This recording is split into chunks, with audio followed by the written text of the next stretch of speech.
Ajajaa waraana bilisummaa Oromoo zoonii lixaa obbo Marroo yookaan Kumsaa Dirribaa gaaffii keenyaaf deebii nuuf kennuudhaaf eeyyamuu keessaniif dursee guddaan sin galatoomsadha. Ayyee galatoomi atis namo.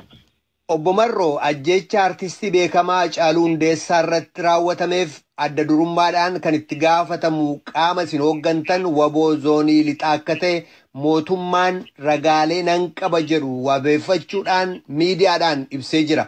Kanaaf deebiin keessan maali? Ayyee namo jalqaba irratti Itoophiyaan biyya impaayeraa dhaabiitti jigdee mootummaa uummataan beekamtii qabu hin qabdu. Garuu immoo gartuu hattuu biyya saaman yookaan isteet maafiyaas qawwee wal gurmeessantu jira.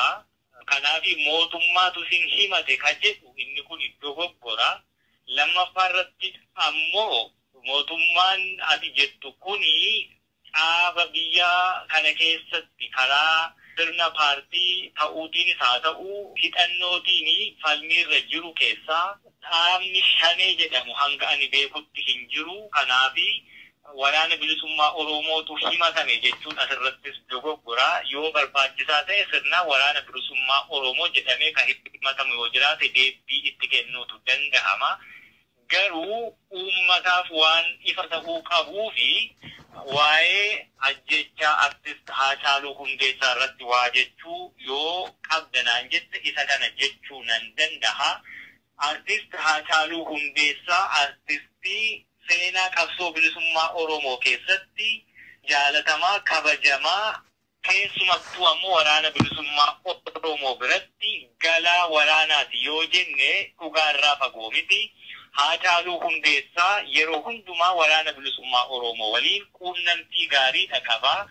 Dhiyeessii adda addaa sadarkaatti waraana kanaaf nama dhiyeessaa ture. Ammoo naannoo Shaggaritti hojii waraana bilisummaa Oromoo wal qabatu hojjechaa nama ture. Hojiin kun kana siin jechuu hin danda'u. Sababiin isaa hojiin suni Hacaaluun har'a haati buyyuu malee itti fufees jira. Namoonni biraa jirantu jira waan ta'eef kana siin jechuu hin danda'u. Ammoo haa taatu Hacaaluu Hundeessaa seenaa qabsoo bilisummaa Oromoo keessatti kan isa mudate kan kaleessa Eebbisaa Addunyaa, Yoosef Gammachuu, Usmaayyoo Muusaa fi kanneen kana fakkaatan akkasumas gama warra artii keessallee hin jirre kanneen akka Daraaraa Kafaniifaa ajjechaa isteet ispoonsarti ta'e uummata Oromoo ittiin tuqan ilaalanii fi dallansiisan mudatetu isa mudate. Waraanni bilisummaa Oromoo artist Hacaaluu Hundeessaa nama ofii ajjeesuu hin danda'u. Hacaaluu Hundeessaa isinillee kan bara darbe gaafattanii barana irra deebitanii dhiyeessitanii namoonni isa hordofanii fi doorsisanii eenyu akka ta'an himatee jira. Jarri hattuun yookaan maafiyaanii biyya qabattee jirtu kun ammoo yeroo darbe OMN waliin artist Hacaaluun interview taasise kutanii hambisanii kan inni Shaneetun ajjeesuuf jedhe jedhaniillee waan isaan sobaa jiranii. Guyyoo Waariyoo BBC Afaan Oromoo waliin interview taasise irratti Hacaaluun himannaa akkasii himate hin qabu anis kutee kan hin hambise hin qabu jedhe sadarkaa kanatti adeemaa jira sobni kun. Ammoo Hacaaluu Hundeessaa kan kanaan dura doorsifamaa turee fi ajjechaan irratti yaalamaa ture himate irra darbe yeroo OMN irratti interview sana guyyoo waliin taasisaa ture. Dhimma siidaa Minilik ilaalchisee waan dubbate qaba. Minilik nameenya isaas ilaalchisee namni kuni nama qubaa'u mallatteessu wallaalaa harree yaabbatee dhufee farda Oromoo siidaa dabalee nama jedhamu hatee jedheetiniin akkasitti dubbate. Namoonni quuqqaa gama sanaan qabanii miidiyaa irratti waan barreessaa turanii fi sadarkaalee viidiyootti of waraabanii keessumaa namni Yoonii Maanyaa jedhamu Hacaaluu Hundeessaa ምነው የድብቴን ጸጉር ላጩልኝ አልሽሳ jedheellee የጠፋበትን አህያ በአንድ ሳምንት ውስጥ መልሱለት አማራ ፕሬስ ከጀደሙ አመስ akkasuma Hacaaluu fi gatii harkasaa torbee tokko keessatti kenna. Wanneen akkasii gama kanaanii Hacaaluu irratti aggaamamaa turanii hanqifamanii dhokfamaniitu kan hin jirre unutti qabuuni yoomiyyuu hin baasu. Uummatis kana ni beeka. Garoo obbo Marroo hooggantuun waajjira abbaa alangaa muummichaa federaalaa Itoophiyaa Aadde Adaanech Abeebee tokkoffaa abaa'oo shanee ka jedhame isin ta'uu dubbatanii jiru waraana bilisummaa Oromoo gama lixaatti jedhanii kallattiidhaan gara keessanitti kan isaan agarsiisanii gaaffiif deebii raadiyoo sagalee Ameerikaa waliin deemsisaniin artist Hacaaluu namni dhukaasuu isaa poolisiitti hime Xilaawuyyaamii yerootti dhukaasuu Hacaaluu ta'uu isaayyuu akka addan baafatiin garuu namoonni isa bobbaasan namoonni qabsoo Oromootti gufuu ta'an ni jiru namoota kana yoo karaarraa kaasne malee Oromoon bilisoomuu hin danda'u akka ittiin jedhan poolisiitti himee jira jechuudhaan akka isin itti bobbaaftaniidha kan isaan dubbataa jiran. Namoo abaa'oo shanii jechuun waraana bilisummaa Oromooti jechuu maqaa nuu baasuu akkamitti hin danda'u. Maqaa ati nameenyuun tikeetu maatiin kee kasii baase ka ittiin of yaamtu namni biraa ka biraa yoo sii baase ni fudhattaabbo. Jalqaba dubbiin kuni maaliifi yoo waraana bilisummaa Oromoo himachuun barbaachise waraana bilisummaa Oromoo himachuu shanee ka jedhamu dhaaba hin qabnu hin beeknu maqaa keenya miti suni. Ammoo yoo unuun himatanii himannaa kanaaf deebii kenni yoo jette namni kuni nama hin beekne akkamiin ajjeesa. Manni murtii kuni walaba ta'ee uummataaf banaa ta'ee ajaja akkaataatti fudhatee fi namarraa fudhatee ibsuudha qaba gaaffiin dhiyaatuufiidha qaba poolisiitti himee jedhameetu achumatti hafa yoo ta'e kuni hangam amanama mootummaa sobaan ijaaramee sobaan jiraatuu fi sobaan hojjetu namni tokko nama hin beekne ajjeesuutti hin deemu nama hin beekne eessatti deemtee akkamiin ajjeesta. Waan baay'ee nama aarsuu fi nama gaddisiisu ammoo hedduun isaa nama kofalchiisallee.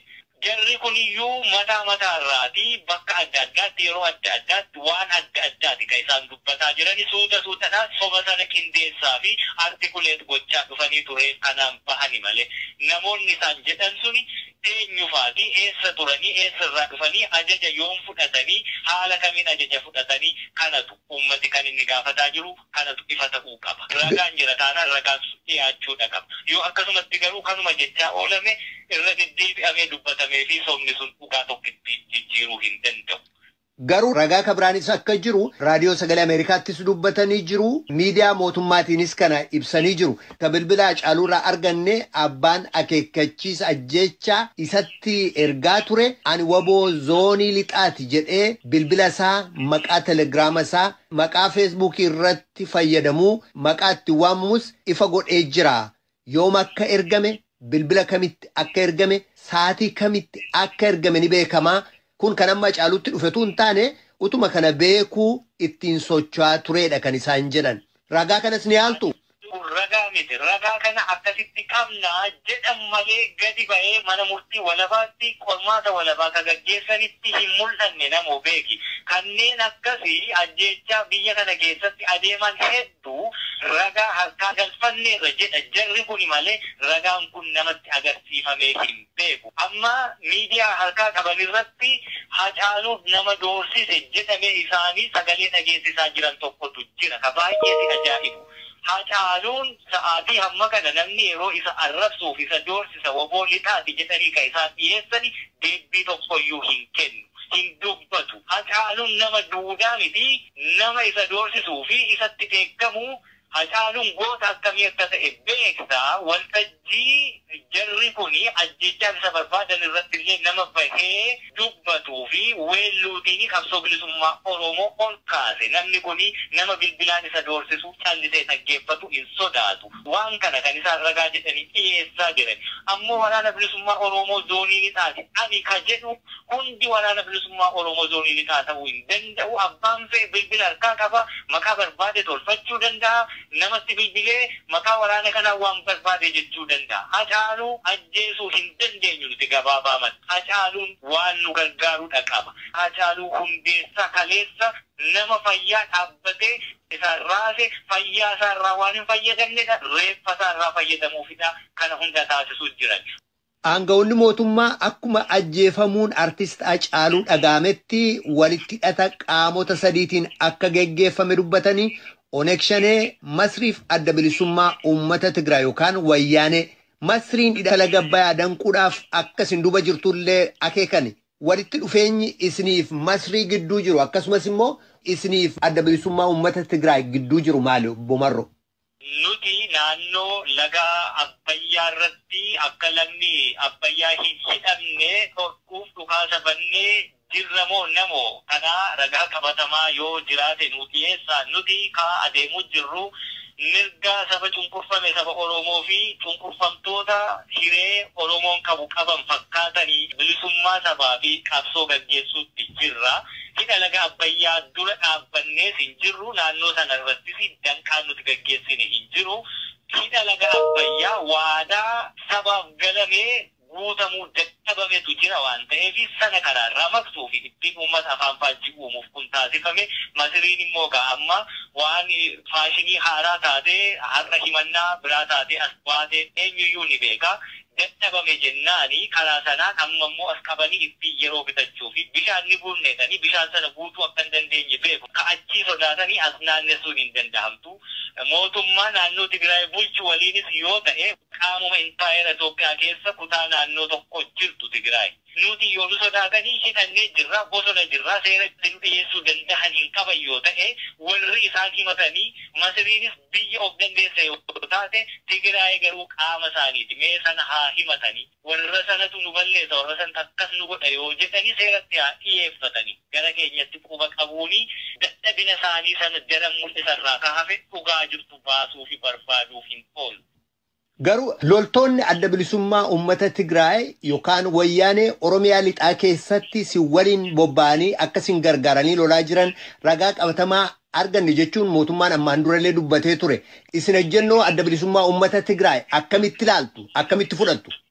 Ejjennoo TPLF akkamitti ilaaltaanii ejjennaan isaanii ejjennaa kaleessaati ejjennaa kan biraa qabu isaan beeka sana ammoo waraanni bilisummaa Oromoo ummata Oromoo miliyoona 50 sanaa olii keessaati dargaggoo mirga ofii fi biyya ofii falmachuu danda'utu dhibeetu Tigraay irraa waraana ergifannu jechuuni hangam akka qabsoo bilisummaa Oromoo xiqqeessuuf jarri kun tattaafataa jirtuu fi jibbiinsa ishii qabdu agarsiisa malee TPLF kaleessa dhaadhiyoo yookaan immoo dhaaba Oppiidiyoo jedhamu tolchee baatirii godhatee uddee godhateetti Oromiyaa seene malee waraana bilisummaa Oromoo miti kuyyoomuu nu laallatu. Wanti amma isteet maafiyaan kun akkuma kanaan dura ragaa halkan qaba jecha uummata sobaa garuu ragaa tokkitti illee uummatatti gadi baasee ka uummata itti quufee ragaan keessan sirrii badiin gara kana jira jedhee murtii kenne gaaf tokkoyyuu arginee hin beeknu kunis akkasuma yoo ragaa gahaa waraanni bilisummaa Oromoo Tigree waliin qabsoo qindeeffatee waraana irra jira jedhame gadi baheetu dubbatamuu qaba. Osoo kana qabaatanii halkanii guyyaan ni maraatuyyuu harkaan qaban garuu yoo ta'ellee mootummaa maafiyaa kana keessa ilmaan Tigraay waraana biyyittii ta'anii nu waraanan jiraachuu danda'u. Ajjeefamuu Hacaaluutii booda mormiif ookkara uumameen walumaa galatti lubbuun namoota 167 dhabamuu fi qabeenyaaleen hedduun barbadaa'uu mootummaan ifa godhee jira. Fakkeenyaaf Amboo Jimmaa Arsii Lixaafaa keessatti kana duuballee akkasin jirtanidha kan mootummaan akeeku. Jechuun isaanii waan hin oolle. Waraanni bilisummaa Oromoo qabsoo karaa isa baasuu gaggeessuutti jira. Uummanni Oromoo immoo aarii yeroo hedduu dallansuu yeroo hedduu qabuuni artistiin isaa immoo ajjeefamuun fittee yookaanii taatee yeroo gabaabduu isa dammaqsu ta'e irraa kaafee haaloo qulqulle yeroo dheeraati qaba. Sabni aarii qabu kun ammoo gadda isaa ibsachuuf daandiitti baheera. Maafiyaanii kun ammoo itti dhukaasee ajjeeseera. Akkamitti waraanni bilisummaa Oromoo kana keessaa harka qabaachuu danda'a? Fakkeenyaaf godina Arsiirraa nama Jamaal Alii jedhamu bulchaanatti fakkaata jettanii ka dubbistantu jira. Namni hidhate tokkoyyuu hin jiru. Oromoon harka duwwaa gadi bahee gadda isaa mul'ifataa ture. Dhukaasa itti banameenidha. Hanga danda'e immoo dhagaatiin ofirraa ittisaa ture. Gidduu sanatti namni miidhame kasabarrattis qiyyaafate miti. Nama hundatu keessatti miidhame kan jedhe. Akkaataa kamiin waraanni bilisummaa Oromoo kana duubaa harka qabaatare kana ibsuu kan isaan irra jiraatu. Maafiyaan Raadarsiin kun. Haasaa keessan ammaan duraa keessatti caasaa keenya Oromiyaa guutuu keessa diriirfannee jirra. Wallaggaa lixaarraa amma buraayyuttuu jettanii turtan. Kanaaf caasaan keessan kana kakaasuu kana dudduba jiraachuu danda'a jedhanii kanneen dubbatan jiru. Haasaan keenyi uummata dammaqsaa qabsootti galchaa mirga isaa akka falmatu taasisa. Uummata dammaqaa roorroo hin sarmamne mirga ofiif falmatu ammoo nagaa fi walqixxummaan sabaaf sablammoota biyyattii keessa waliin bahee galu roorroo gabrummaaf hin jilbeeffanne akka jiraatu taasisa malee caasaa nama ajjeesuu fi caasaa biyyattii diiguu hin ijaaru. Oromoon akkasitti wal ijaare jennaan uummanni miliyoona 50 fi sanaa olii kuni guyya tokkotti biyyattiitti abidda qabsiisuu danda'a. Caasaa badiisaatu ijaarra osoo ta'ee biyyattii kana balleessuun nama dhibu namo. Caasaa nagaa, caasaa dimokiraasii, caasaa walqixxummaa, caasaa bilisummaa, caasaa sabni mirga isaa dhiitamee jiru boortaan irraa fudhatame akka deeffatuu fi ijaaru caasaanii nuti qabnu.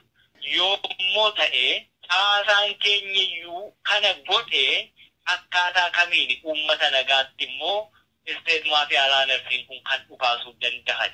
Kana deebii argachuun irra jiraatu. Namooti hedduun amma hidhaa jiranii yoo waraana bilisummaa Oromoo caasaa kana diriirseetiniin waan kana raawwate ta'e warri kaanoo maaliif hidhama jire? Bakkuma hundumaatti yeroo barbaaddetti isa kanatti kana maxxansitee sanatti maxxansitee naannoo sana keessatti miidiyaa jiru hundumaa cuftee namni ukkaamamee kallattii ati jetterra qofaa malee akka hin sochoone gootee hunda ukkaamsitee bituu akkaataa kanaan immoo deemuu hin danda'u. Biyyattiitu jigeeraa gara jiguusa xumuraa irratti akka leentu ariifachiisuu qofaadha ta'a. Dhaggeeffattoota keenya gaaffiif deebii keenya kan hin xumurre kutaa lammataa sagantaa keenya borii irratti itti deebina.